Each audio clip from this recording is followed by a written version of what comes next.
오늘 영상 내용은 오늘의 주식시장이 양봉이 될지 음봉이 될지에 대한 단기 트레이딩에 있어서는 너무나도 중요한 주제입니다. 그리고 3억 목표 계좌의 잔고와 매매 내역을 한번 살펴보도록 하겠습니다. 오늘 주식시장이 양봉이 될까, 즉 바이로 갈 것인가 아니면 음봉이 될 것인가, 셀로 갈 것인가, 이것의 기본 원칙은 그냥 예를 들어서 특히 선물 매매에서 단순하게 오늘은 바이이다, 오늘은 셀이다 하고 예측을 해서 매매를 하는 것은 오히려 매매에 독이 될 경우가 많습니다. 단순하게 오늘은 바이로 갈 것 같다, 아니면 셀로 갈 것 같다, 이런 것은 좋지가 않다는 의미입니다.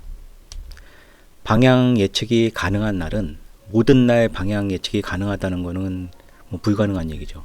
거의 한 20에서 30%, 이제 경험이 많은 트레이더는 더 확률이 높아질 수도 있겠지만 20에서 30% 정도라고 보고 있습니다. 단순히 바이냐 셀이냐가 아니라 어떤 조건이 있을 때 바이일 것 같고 어떤 조건이 있을 땐 셀로 갈 것이다. 이 조건을 확실하게 아는 것이 더 중요한 문제입니다. 그 조건을 잡을 수가 없다면 그 방향 예측을 하는 것은 그냥 단순한 방향 예측이라고 볼 수밖에 없습니다.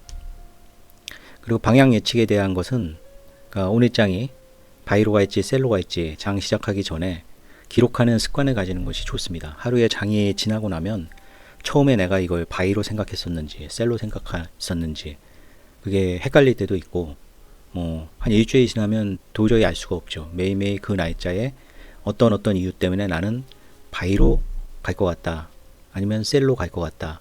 일단 기준점을 잡아놓고 매매를 하는 습관을 들이셔야 됩니다. 이것은 즉 매매 루틴을 그렇게 가져가야 된다는 것인데, 장이 시작 전에 오늘 주식시장이 양봉이 있지 음봉이 있지 시나리오를 작성을 하는데, 단순히 이제 바이다 셀이다 이렇게 하는 것보다는 일단 8시 30분에 선물 시장의 그 예상 체결가가 갭이 어떻게 뜨는지, 나스닥은 이미 미국 시장은 나와 있는 상태에서 갭이 어느 방향으로 나오는지 그것을 확인하고 어느 방향으로 갈지에 대한 그 이유를 명확하게 기록하는 습관이 중요합니다. 이걸 매일매일 기록하는 것은 처음에는 이게 쓸데없는 작업이라고 생각하실 수가 있는데, 선물 매매, 특히 선물 매매, 파생 매매에서는 반드시 필요하죠. 주식도 중소형주 같은 거야 시장 영향을 안 받을 수도 있다고 하지만, 이제 대형주나 지수 관련 대형주나 어떤 주도주들을 단기 매매할 때는 필수적으로 해야 될 매매 루틴입니다. 이런 그 양봉일지 음봉일지 시나리오를 쓰고 어떤 그렇게 예측하는 조건이나 이유들을 적는 매매 루틴을 가지면, 이런 매매 루틴으로 1년 이상 할 경우에는 그 트레이더에게는 굉장히 큰 자산이 될 수 있다고 생각합니다. 똑같이 1년이 지났는데 이런 루틴을 시나리오도 없이 그냥 시장이 열리면 그냥 대응을 하고 그렇게 한다면은 실력이 느는 것이 굉장히 제한적일 수 있다고 봅니다. 그래서 1년, 2년, 10년 이상 만에 이런 식으로 했다면 시장에 대해서 상당히 보는 눈이 좋아질 거라고 생각을 합니다. 이렇게 양봉, 음봉 예측의 매매 활용은 오늘 셀로 갈 것이다. 예를 들어보면 이제 비상계엄 사태가 있었죠. 비상계엄 그 사태가 당연히 외국인들이나 기관이나 매매 심리에도 안 좋고, 그래서 당연히 음봉이 될 거라고 예측을 할 수 있을 겁니다. 하지만 선물 초반에는 오히려 양봉으로 갔었죠. 양봉 그 바이 쪽으로 갔다가 한참 2포인트 이상 진행을 하고 그때부터 이제 셀로 돌았습니다. 이것이 중요한 것인데, 내가 아무리 양봉이나 음봉 예측을 맞췄다고 해도 시장이, 선물도 마찬가지죠. 시장이 결국 선물의 시세니까 그 초반에는 거의 그 맞는다거나, 그 한마디로 나의 그 양봉이나 음봉 방향의 예측은 초반 시세를 맞출 수는 없습니다. 초반 시세는 이게 초반 시세가 꼭 끝까지 가는 것도 아니고 너무나 많은 그 속임수가 있고, 그렇기 때문에 양봉이나 음봉 예측은 절대로 초반 매매에 적용하는 것이 아닙니다. 그러니까 내가 아무리 셀이라고 생각해도 초반에는 언제나 바이가 나올 수도 있다는 것을 염두에 두셔야 됩니다. 이것은 특히 파생의 매매 안 해보신 분들한테는 굉장히 중요한 문제인데, 나는 확실하게 오늘 셀일 것이다 라고 생각하는데, 초반에 이게 바이로 막 뻗어나가면은 자신의 생각이 틀렸다고 너무나 빨리 단정을 해버릴 수가 있습니다. 그러니까 초반 매매는 오히려 나의 예측과는 관련이 없는 영역이다 이렇게 생각하고, 초반에는 그냥 초반에 대응을 하고, 초반부터 너무 빨리 나의 예측대로 포지션을 잡는 것은 좋지 않습니다. 오로지 내 자신의 양봉이나 음봉, 그러니까 바이나 세일 쪽에 예측을 하는 매매는 초반에 어떤 시세가 물론 초반부터 빠르게 그쪽 방향으로 가는 경우도 간혹 있습니다. 하지만은 어느 정도 시장이 안정되고 조건이, 내가 생각한 조건이 나오는 것을 확인하고 그 초반 시세가 지난 후에 매매만 활용하는 것이 좋다고 봅니다. 그 자신의 예측력이 이제 기록을 하게 되면 확실하게 내가 예측을 잘하는지 못하는지를 알 수가 있습니다. 기록을 안 하면은 내가 맞췄던 것은 기억에 남고 내가 틀렸던 것은 까먹고 이러니까 본인이 굉장히 예측력이 높다고 이제 착각을 할 수가 있는데, 기록을 하게 되면 이게 남죠. 자신의 승률이 확실하게 어느 정도인지가 명확하게 남기 때문에 그런 이유에서라도 언제나 시나리오를 날짜별로 기록을 하셔야 됩니다. 그래서 만약에 본인의 이런 시장 방향에 대한 예측력이 높아지면, 근데 단순히 이제 맞추는 건 안 되고요.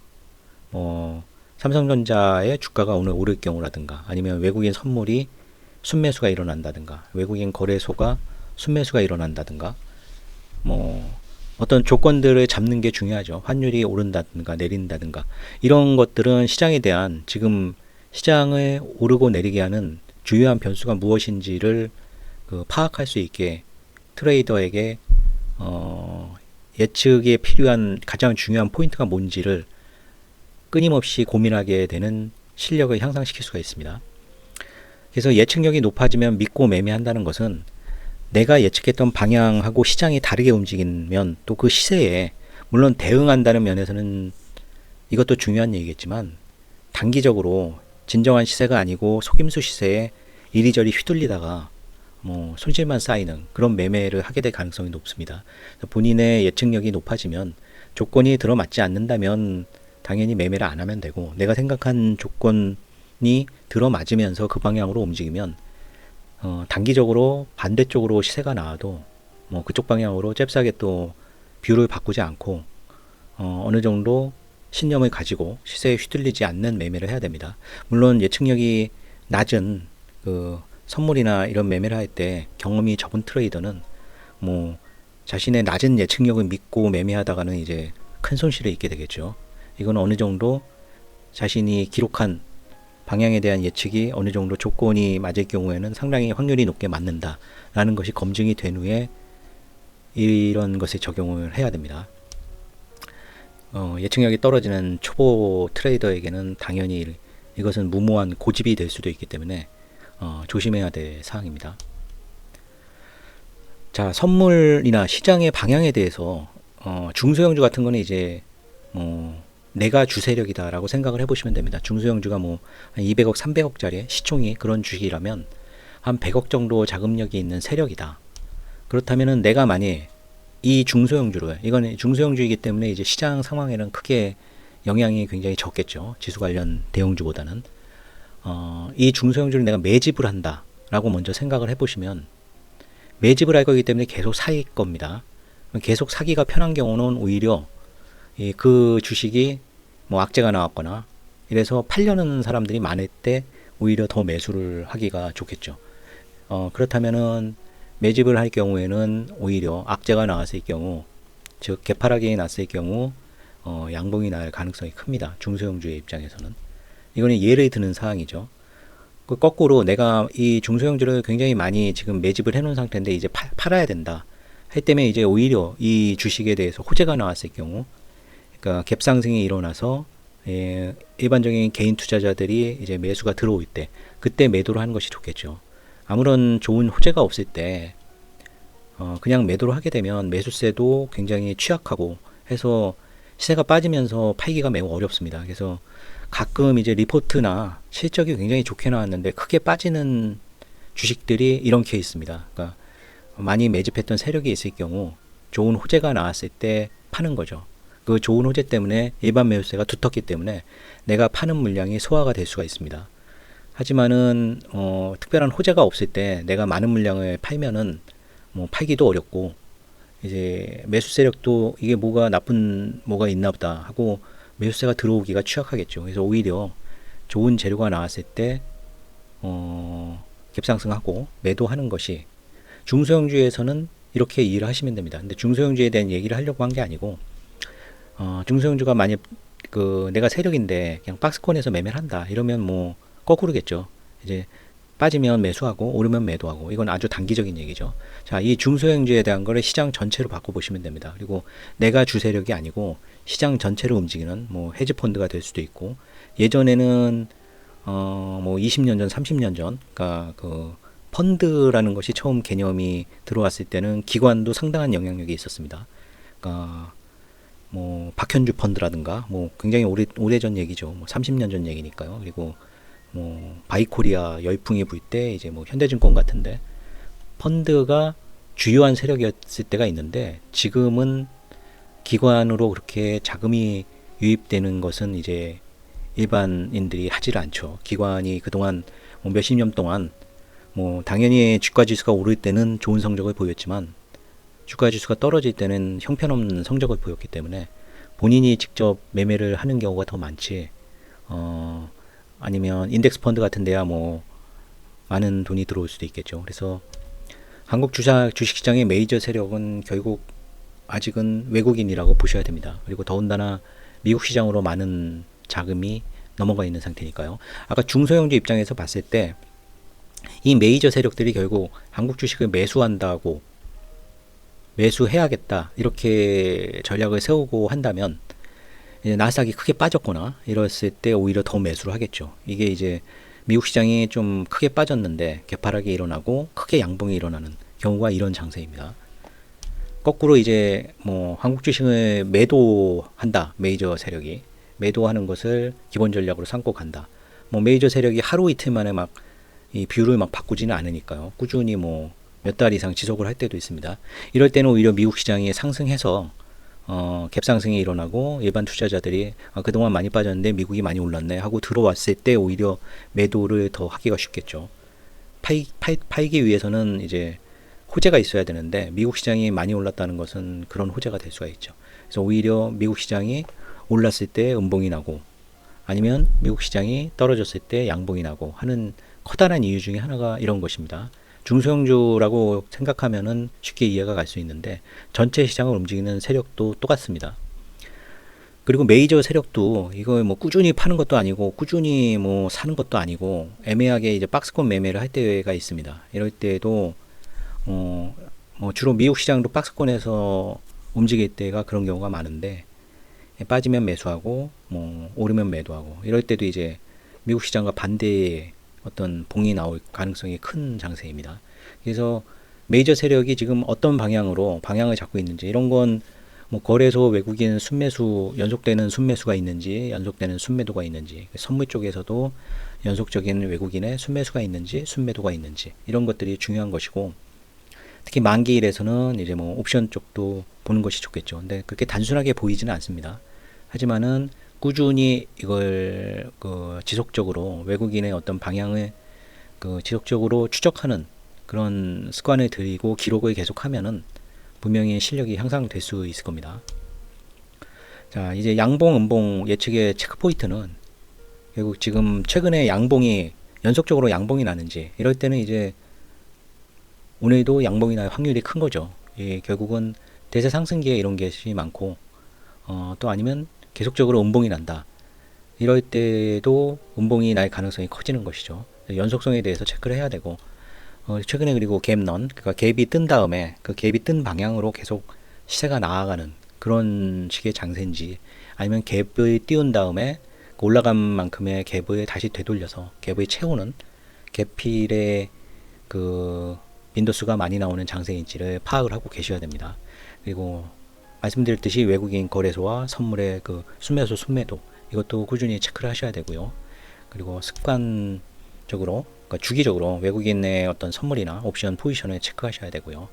이래야지 그냥 막연하게 오늘은 올라가겠다, 오늘은 내려가겠다, 근거도 없는 이런 예측이 아니고 어떤 조건이나 어떤 중요한 시장의 지금 키포인트가 뭐 환율인지 외국인의 거래소 쪽인지 선물 쪽인지 아니면 옵션의 만기 포지션의 기준으로 한 것인지 그런 것들을 파악을 하실 수가 있습니다.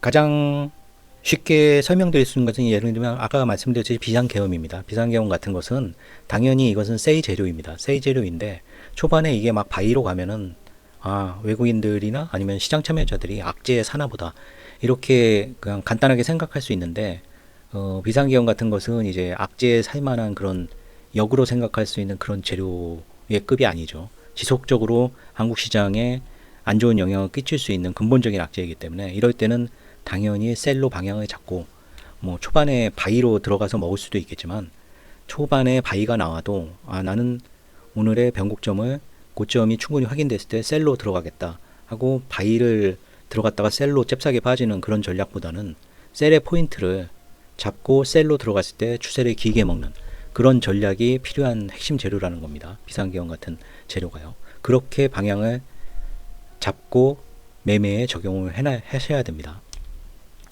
사목목표 계좌의 투자 전략 6회차를 말씀을 드리면 주계좌도 이제 말씀을 드리겠습니다. 한국시장 뭐 종목 추천 투자 권유가 아니고 뭐 최종 판단은 뭐 본인이 하셔야 되겠죠. 포트폴리오는 뭐 조선주가 일단 계속 유지가 되고 있고요. AI 전력에서는 일진전기는 일단 제외시켰습니다. 그리고 HD 현대일렉트릭 게임주가 신규 그러니까 신작들의 기대감이 있는 펄어비스와 크래프톤 특히 이 두 회사는 해외 매출 비중이 훨씬 큰 회사들이죠. 그래서 지금 같은 원화 약세인 상황에서는 플러스 요소가 될 수 있습니다.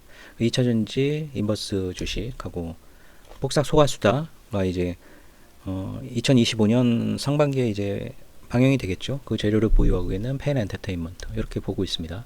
종목수가 많이 압축이 됐죠. 코스맥스는 이제 화장품주 중에 이제 낙폭 과대 업종의 실적 호전주라고 보시면 됩니다. 한국 시장이 계속 빠져서 마이너스로 돌아선 종목들도 꽤 많습니다. 뭐 현재 이것은 이제 주계좌의 잔고죠. 뭐 잔고 수준은 굉장히 미미하죠. 제일 많은 것은 뭐 삼성 레버리지, WTI 원유 ETN이고 두 번째가 2차 전지 인버스 주식입니다. 나머지들은 뭐 지금 많은 수량을 매집한 상태는 아닙니다. 그리고 이제 3억 목표 계좌죠. 1번 계좌랑 2번 계좌. 이것은 이제 좀 분리시켜서 운영을 시키려고 하고 있고요. 1번 계좌는 이제 주식, 이제 조선 쪽을 주로 편입을 시켜 놓고 있고, 2번 계좌는 한번 선물 위주로 매매를 하고 있습니다. 그러니까 하락 장세이기 때문에 주식을 안 하는 것이 맞죠. 하지만 그 하락 장세 속에서도 이제 살아남을 수 있는 종목을 3억 목표 계좌에 계좌 1번으로 하는 거고 하락 장세에서는 선물로 대응을 해서 매매를 하는 두 가지 케이스로 한번 실험을 해보고 있습니다. 그래서 선물은 투자 원금이 이제 위탁 계좌에 이렇게 잡힌 것이고 이제 금요일 날 손익이 아직 여기에 포함이 안 됐습니다. 그래서 이 계좌 2번은 이 투자 원금하고 금요일 날 발생된 선물 수익을 합치면은 이제 잔고가 되죠. 3억 목표 계좌의 매매는 1번 계좌는 뭐 여러 종목의 매매가 있었습니다. 리파인이 이제 그 증권사 쪽에 LS 증권 쪽에 인수가 되면서 급락이 있었죠. 그래서 여러 가지로 파악을 했을 때 급락이 났을 때 이렇게 큰 급락은 좀 심했다 해서 급락 25% 이상 빠졌을 때죠. 25%, 26% 마이너스 났을 때 매수 들어가서 이제 그 다음날 그날도 좀 반등을 했고 그 다음날 반등한 건 수익을 실현했고요. 일진전기는 손절을 했습니다. 손절을 하고 원유도 70불 넘었을 때 매도를 좀 했고요. 크래프톤은 익절이죠. 크래프톤 양쪽으로 익절을 했고 뭐 계좌 2번은 이렇게 주식은 다 정리를 했습니다. 계좌 2번의 선물 손익은 초반에는 이쪽에 좀 손실이 좀 많이 났었고 후반부 쪽에 이제 3위부터는 이제 수익으로 돌아섰습니다. 그래서 꾸준히 누적 수익을 내고 있고요. 잔고를 보면은 계좌 1번도 미미하죠. 주식시장이 하락한 거에 비하면 그래도 선방한 것이고 계좌 2번은 이제 선물 매매 때문에 이제 오히려 수익이 났죠. 더 계좌 2번은 조금 수익률이 올라갔습니다. 그래서 선물로 매매하는 계좌 2번과 하락 장세에서 그나마 주식으로 대응하는 계좌 1번을 비교하시는 것도 재미있으실 겁니다. 현재 원유 ETN 잔고는 천연가스는 굉장히 많이 올라갔다가 지금 좀 하락 추세로 접어들었고요. 원유 ETN도 좀 하락 추세입니다. 아직 꽤 이것도 오래전에 산 종목인데 수익 실현을 못하고 있습니다. 현재 12만 8천 주 보유하고 있고요. 한국 시장은 비상계엄도 그렇고 세이 쪽으로 하락장세 쪽으로 추세가 좀 많이 나서 주로 매매 손익은 코스피 선물 매매에서 수익이 발생이 됐습니다. 현재 5개 계좌를 운영하고 있고요. 주 계좌가 시스템으로 운영하고 있고요. 코스피 선물 매매 손익이 오히려 컸었죠. 하락장세에서는 오히려 주식 수익보다 선물 수익이 더 크게 나는 경향이 있습니다. 네, 오늘 영상도 시청해 주신 분들 감사드리고요. 이번 주도 좋은 수익 올리실 수 있기를 기원하겠습니다. 감사합니다.